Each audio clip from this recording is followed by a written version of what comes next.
Thinking about launching a podcast but overwhelmed by all the moving parts? At Turnkey Podcast Productions, we take the hassle out of podcasting so you can focus on the talk, not the tech. From concept to launch, guest booking to post-production, we handle everything. Need a strategy to grow your show and turn guests into clients? Yep, we do that too. DIY or done for you, we've got the solution that fits. Whether you're just getting started or ready to scale, Turnkey is your behind-the-scenes podcast team.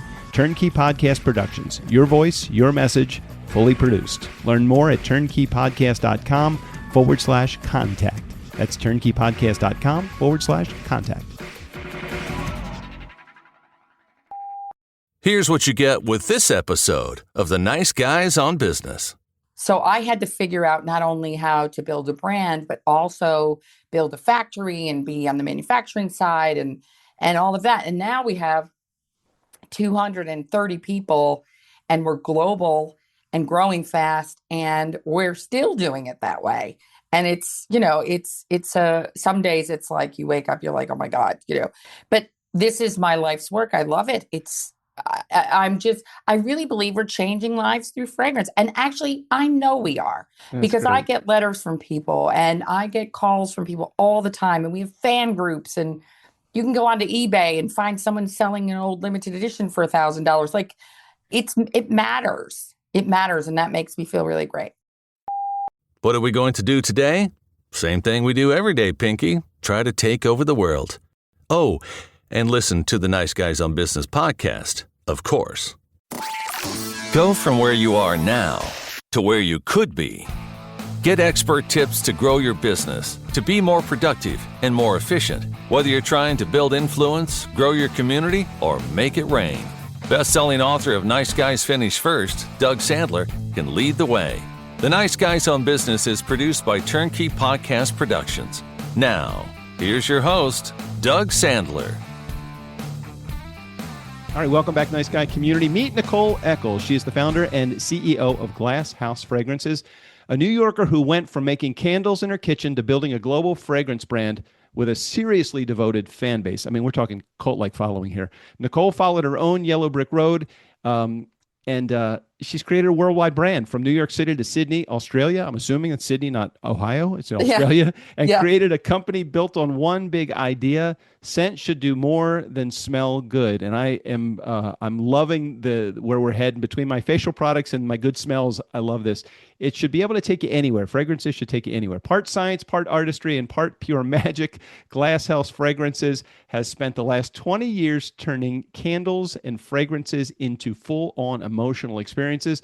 Today, Nicole joins us and talks to the Nice Guys, talk about entrepreneurship, creativity, reinvention, and how to build a $50 million brand that people become obsessed with. I am very excited. I don't know why I'm so excited to talk good smells, Nicole, but I am ready to talk. Let's do it. Welcome to the Nice Guys. Doug, thank you. Thank you so much. I was so happy to be here. Thanks for that introduction. I'm happy to have you here. And so let me start here. How did you build such a big brand? And now when I first connected with you, you said we are newer in the U.S. So did you built it outside the U.S. and are introducing it? Usually the other way around oftentimes. That's right. So talk about it. That's right. Well, first of all, not to brag, we're much larger than 50 million at this point. So we're the largest fragrance brand in the Southern Hemisphere. Wow. And when I say Southern Hemisphere, that brings me to Australia. So I founded Glasshouse in Australia, in Sydney. I moved there when I was 32, looking for a different life. My son was 12. I was living in New York City. It was tough living. I was worried about him and when he got a bit older, and I was just working all the time and it was really hard. And so I had this opportunity to go to Sydney. Long story short, I ended up there and I walked into a store to buy product. And Sydney, for those of you who haven't been, it feels really urban and buzzy and exciting and fresh and energetic, just like New York City. Yeah. But the shopping and the retail was just woeful. I walked in and I said, where's all this stuff? Like, I love this town, but I can't be anywhere where I can't buy beautiful scents or makeup or personal care products. And it was then that I decided, okay, there's something in this and I'm going to start my own fragrance brand because I'd always wanted to do it. And that's where I found an opportunity to do it. I think about all of the memories that I have going back to camp days and my early podcasting experience, even when I went into a recording studio to record a book that I had written 11 years ago.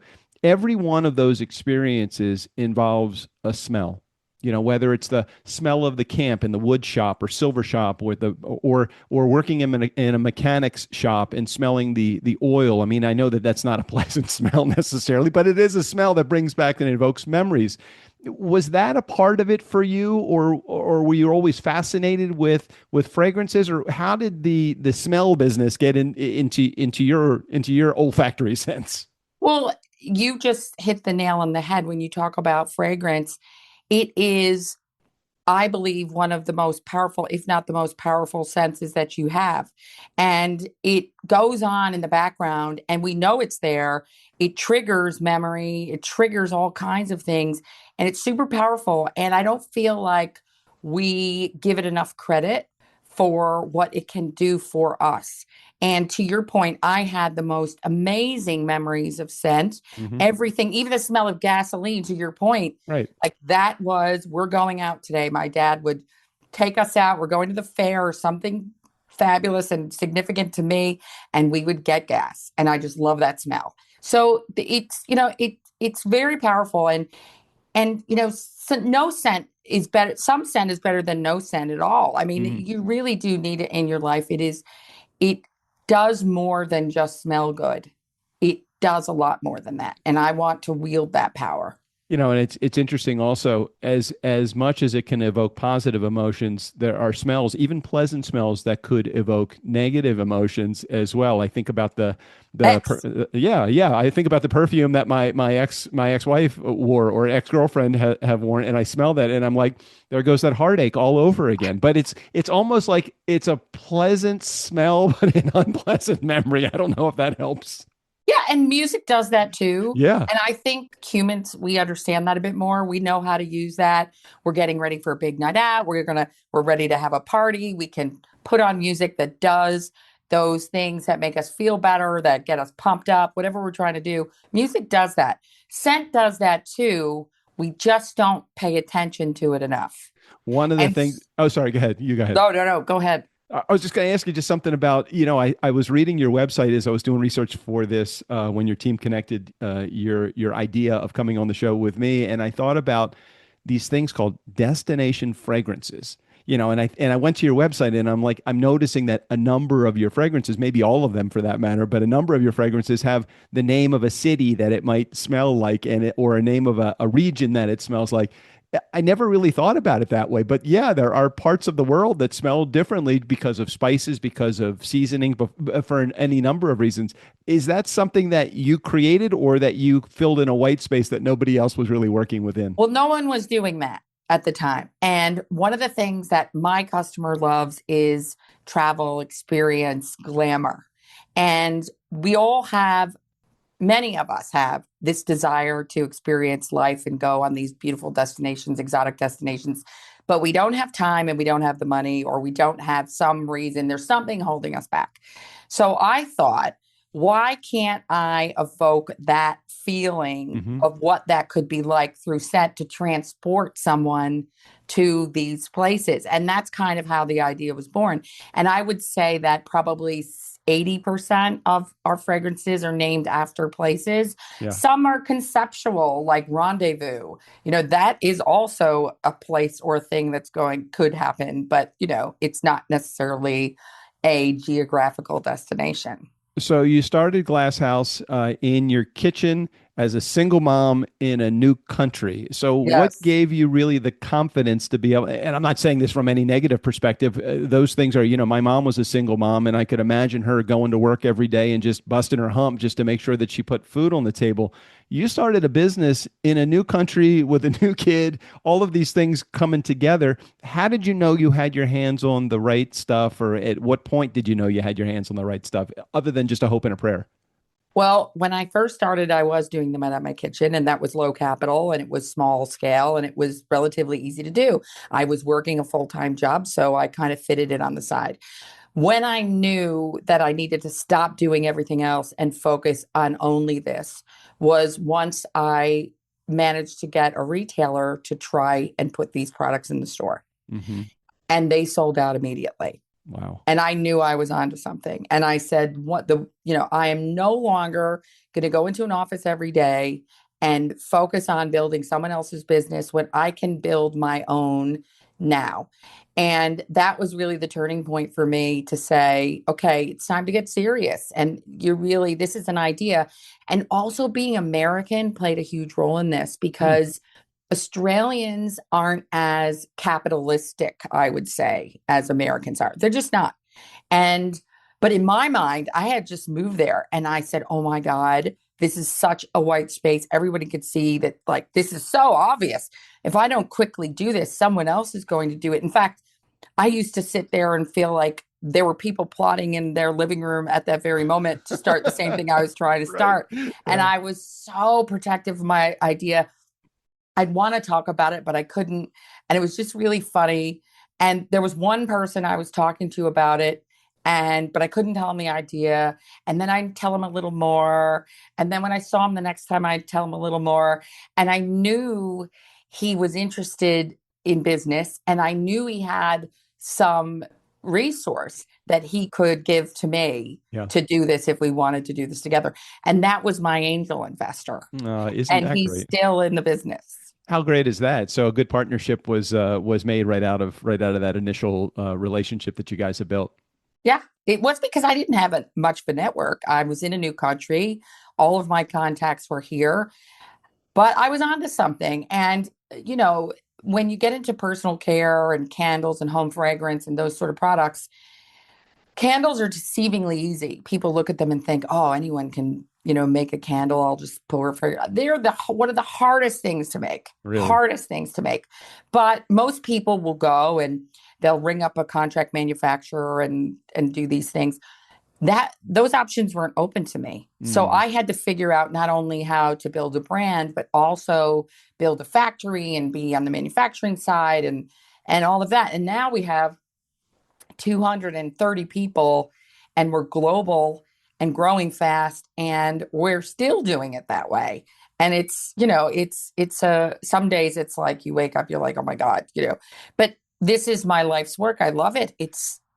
I really believe we're changing lives through fragrance. And actually, I know we are That's because I great. get letters from people and I get calls from people all the time. And we have fan groups, and you can go onto eBay and find someone selling an old limited edition for $1,000. Like it matters. It matters. And that makes me feel really great. I really do. I love your origin story. I love the journey that you've been on, and I love the way that you share this story.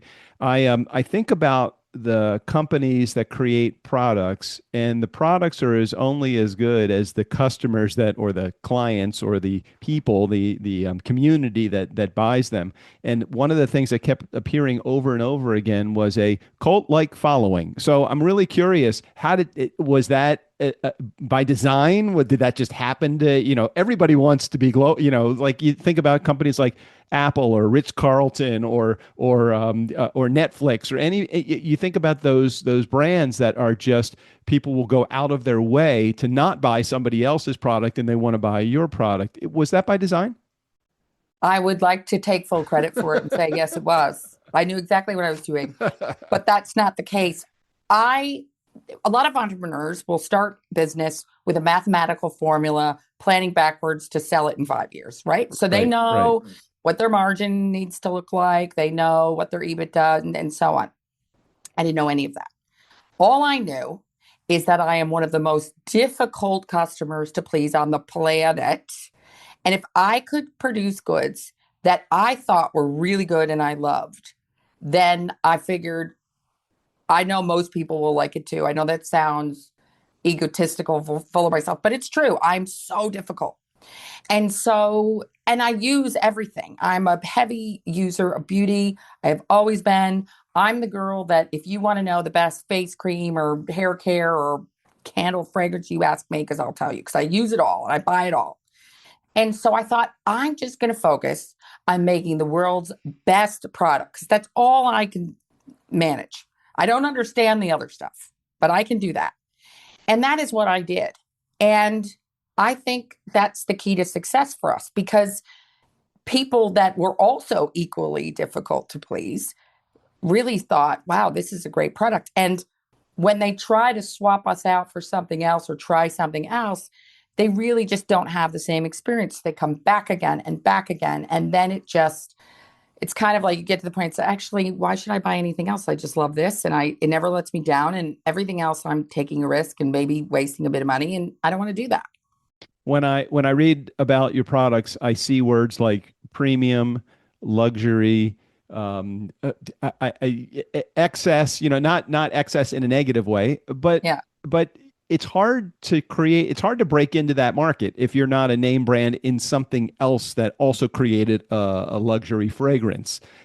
Tell me how, again, was it by design? Was it by pricing? Was it through necessity? Is it just how it happened to be? Would you be open to, if Walmart came to you and said, I want to carry your products, would you be open to that? Or are you someone that is, I only want to be in Saks, or I only want to be in Nordstrom's? Tell me about your model. Well, a lot of that has to do with pricing. We're squarely positioned in sort of a prestige place, especially here in the USA. Yeah. In Australia, when I started, we created the scented category for candles. They didn't exist before us. So we are a household name there by far. And whether you're middle class or high end, everyone is buying Glasshouse in Australia. We're part of the fabric. In this market, we're definitely a prestige brand because there's so much more here. Mm. You can go down to the Marshalls or the Home Goods or TJ Maxx or whatever, or Bath and Body Works, and you can buy a candle and it's pretty good for $20 and it's basic and you put it out and it's fine. Right. But if you want to have a great experience and you want to use a fragrance that's unique and lasting and full and fills the room and burns beautifully, then you would buy ours. And because of all of those things and the way we hand make a lot of our products, it costs more money to produce that way. So even if I wanted to go to Walmart, which I don't, sorry, Walmart, if you're That's listening. okay. That's all right. No, that's all right. This is not a price point for that customer, Right. because it's that wouldn't fit within their assortment. So by very virtue of the price point of our products, that's why we're selling in more premium retailers where someone's very happy to pay $50 for a very big candle. Like, it is very good value for what it is compared to some of the luxury offers, but it's great and it's worth it. And so this is price positioning 101, and it has a lot to do with that. Uh, how do you, in a world that's completely overloaded by products and marketing noise, how do you create an experience that still feels personal and aspirational and fits into all of the things that you want it to fit into? It sounds like you have an amazing business model that you created in Australia that you brought over here to the United States. But how do you break through in an environment that's as crowded as it is here? Well, that question is such a good one because when I came over here, it was during COVID, and I came over. So I lived full time in Australia Mhm. for 15 years. And I used to come home every Christmas. And the Christmas of 2020, I came home and the flight was canceled. And then it was canceled again. And then it was canceled again Suck. because Australia was on full lockdown. And I literally couldn't get home. So I thought, you know what? I really miss the States. I miss my family here. And I still hadn't found a brand here that I thought was as Glasshouse or as good as what our product is. And I thought, you know what? I'm going to start Glasshouse here. And I thought I was taking and I was taking a big risk because it's expensive to break into a new market. It's a huge job. But I had built a brand from the ground up in another market. So I understood kind of how to do it. And I said, I'm going to take it on in the US. I can't believe how well we're doing. Doug, it's insane because this is the largest home Mm. fragrance market in the world. This one. And we are killing it here. And so then I asked myself, why is that? Why is that? We have a very fresh perspective the way our packaging looks, the way our fragrances smell. I haven't been paying attention to what other brands are doing and what their packaging look like or I don't care. Right. So Right. we come in here and we're doing what we do, and it's different and it's exciting. And if you're buying a discretionary product like what we sell, you want that product to deliver joy and experience. You don't buy it because you have to. It's not paper towel. So why not us? And so I'm very excited because that's what's happening. Very proud of it. I have the most incredible team. And I have to give a shout out to great retail partners. Our Bloomingdale's partner, they're the most supportive, wonderful people. They just believe in brands that are doing special things and they get behind them. And it makes such a difference. So I can't tell you what the secret sauce is, but it comes down to a different perspective. We're the first brand that is heavily skewed to home fragrance that treats it like beauty and fashion. We're the first ones to do that. Like everything's about glamour, everything's about trend, everything's about excitement and taking you somewhere and transporting you. It's not just a functional thing. And I think our customers are noticing. Couple things. I would love to be a fly on the wall and I love how you call, Bloomingdale's or one of the luxury brands. I love that it's a partnership. I'm not a vendor supplying a product to a buyer. It is a partnership. I'd love to be a fly on the wall during those conversations that you have with a buyer, because it sounds like you are having a partnership conversation. You're talking about what this product represents, and they're buying into the idea that you are, quote unquote, selling them. You're not selling, you're a partner with them. How do those conversations talk to our entrepreneur audience that are out there that are struggling with, fuck, anybody that's got a check is a client? And I'm like, Oh, no, that's no, not no, no, that's not no. who you want, right? I've realized that I'm a frustrated retailer. So when I started, I had these illusions of grandeur of creating these amazing experiences in omnicolor because I could see it. But I didn't have stores, right? So I had to rely on a retailer to help do that. My customer is not the retailer. It's not my customer. My customer is the consumer that is going into that retailer and buying the product that's benefiting us both. We are partners in profit. So I am never desperate, because if that retail partner doesn't see the value, or Right. and initially they're not going to, right? But they have to believe that you've got the goods to get to where they need to be, which is whatever revenue they're expecting from the thing. Right. And so understanding what they're looking for in terms of size of prize, what categories they're missing, what their pain points are, is really important, and how you can work in partnership with them to try to plug some of those holes. But ultimately, they are your partner and you are working together, partners in profit, to attract and retain a consumer. That's how it works. That's the facts. So whether or not, Right. however it gets spinned, that's what's going on here. I've had a chance to talk to some heavy hitters in the world of services, products, money management, whatever it is, from Grant Cardone to Gary Vee to Ariana Huffington. And one of the things that I find is the common element, and you have this common element that they all have, is your passion for what you're doing. It's not just about you're not chasing money. It is about bringing a quality product to a marketplace to be as excited for that buyer as you are for the company owner. And I really feel like there is a lot of that ingrained in the fabric of what you bring to your company. How do you translate that to 200 plus people that work for your company, that come and do their job? You have to have a culture that's set up that is second to none, because you've got to get them into that same mindset that you're in as the company owner. Is that fair? You do. And I think the hardest part of business is that piece, because it's tough, right? Especially when you have a lot of people involved. But I think the bottom line is you can't fake it. People aren't stupid. And you either are authentic, you really do genuinely want the best for your product and your people, or you don't. And you're secretly just trying to make a lot of money and run out of there, or whatever you're trying to do. People can tell. But at the end of the day, they want safety. They want purpose. They want a purpose they believe in. And it does help that I'm quite excited and passionate about my business. I have never been more excited about our future. I tell them that all the time. I mean it. It's true. Right. And I care. I care immensely about not only what I do every day, but them. You know, I've always had this view that we all spend most of our time at work. I know I do. And if you don't love it and you're not engaged and motivated, and you don't want to be there and you're not enjoying yourself, what's the point?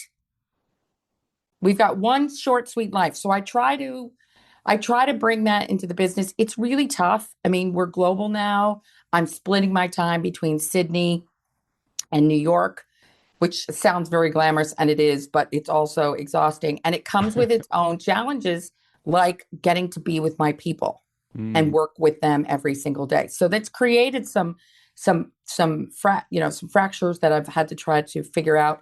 But authenticity and actually caring for me, and then scaling well, that's all process and people. It's just good people, good process, Right. and making sure. I think the last thing is very clearly articulating where you're going, how long you want that to take, who's doing what, so everyone can just get on with it and use their time and talent to do it, because I certainly can't do their job for them, and I certainly can't micromanage. I won't get anything done. What's the hope? Where do you head from here? You've built this for 20 plus years doing this. You started in a kitchen. You now are a global brand. You're doing, a huge amount of business every year. What comes next for you? What would, if you had the blue sky, what would that blue sky look like? I set out to be the first Australian, even though I'm like clearly American.